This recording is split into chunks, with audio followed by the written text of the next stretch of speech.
Kasuwar ƙananan dabobi da ke a tudun Aguwa a yankin Zandar.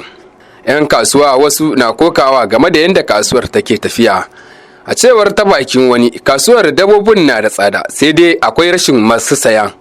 Suna siyo dabobin ne daga arewa ga Zandar kin.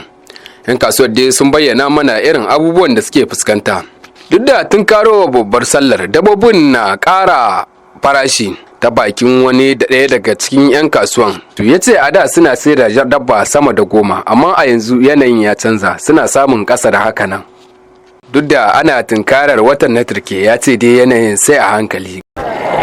Kaya sun yi tsada a arewa, amma kuma a nan kayan da ka gani ba a kama su yadda ya kamata.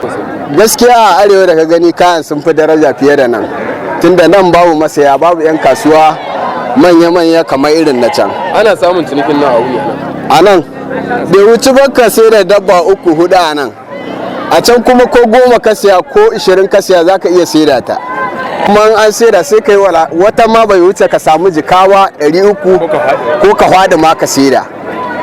Haka ne abin namu. Yawan da tana kai kamar 35. Yanan dabobi na tsada. Suna tsada saboda Allah. Dan kamar da yanzu gaskiya karamar ci ma 30 zuwa 35. Dan karamin gangi ma. Kallai dabobi za su kabra. Insha Allah ina ga alama kawai za su yi haka farashi, sun yi ba farashi mai kyau.